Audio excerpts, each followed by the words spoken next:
Eto na nga siguro yung pinakamalungkot na birthday ng kapatid ko na nakatira nga po kila nanay. Kung kailan nga po kasi kaarawan niya, ay natapat nga pong nakaburol si nanay. At ayun nga, 6:30 na nga din po ng gabi nagpunta kami dito, tapos na nga kumain ng lahat. Kami na nga lang din po inahuli. Hindi naman nga din ako agad na parito at nag-edit pa nga ako. At buti na nga lang din, may naabutan pa nga po kaming kamprasong ulam tagi-isang piraso. Sakto naman na nga din kako to sa amin. Ang importante nga po, maraming sabaw at okay naman nga din po yung sabaw, masarap. At ang lasa-lasa at hindi ko na nga din po napigilan yung sarili na hindi mapaulit ng kanin.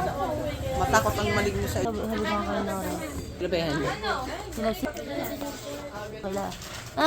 Pagkatapos umuwi muna at naligo. Bandang 7:40 na gaya na nga po ulit akong bumalik doon. In case nga din kakumalobot yung cellphone ko, dinala ko na nga din yung charger. May mga nababasa pa nga din po akong comment kung nanay ko nga daw po ba yung namatay. At yung kaano-ano ko nga daw po ba si ate. At sa mga hindi pa nga po ulit nakakalam, ito nga po ulit yung sagot ko. Bali si nanay nga po kapatid nga po ni Papa. At yung asawa naman nga po ni nanay kapatid naman nga po ni Mama. Kaya pinsang buong buo ko nga po si ate. Na ang ibig sabihin, both side nga po ng magulang namin ay kami nga po yung magkaanak. Pareho ng mga pinsan, tito, tita at lolo't lola. O diba, dahil nga dun, hindi nga po sa aming ibang-iba si ate. At kaya gano'n na nga lang din po ikakulus namin sa kanila yun. At nandito na nga kami, wala pa nga pong masyadong tao at medyo maaga pa nga din. Hindi pa naman nga din po masyado nagkakagulo. At ito nga, nagkatagpo na nga po yung mga magkakalaban sa uno. Yan nga din po kasi libangan ni Dayan. Ang makipaglaro nga po ng uno sa mga bata. At isa nga lang po ipayo ko sa kanya na wag nga po pa iiyakin yung mga kalaban niyang bata. Baka nga kapag natalo't maubos yung pera, magsumbong sa nanay.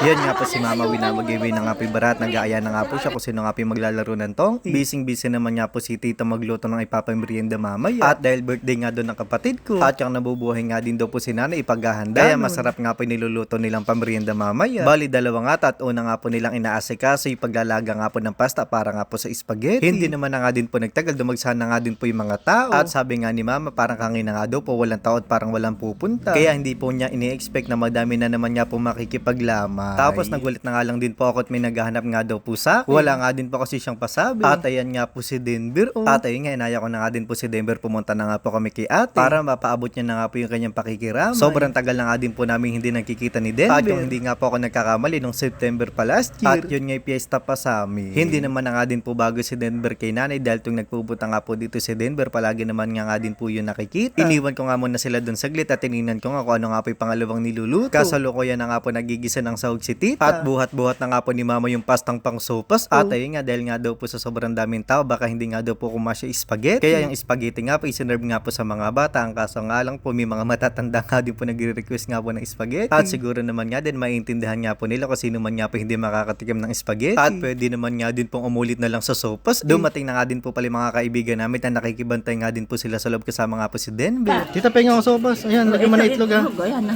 dami. May atay, ayun o, atay o. Ayun o, atay o. Ayan. Ayun o. Ayan. Ayun pa, ano ba yung buto? Magaling ko naman yan. Ayan. Sabaw. Ayun o, atay. O, nalis mo pa isa. Ayun. Ayan. Ere. Oo. Ayan.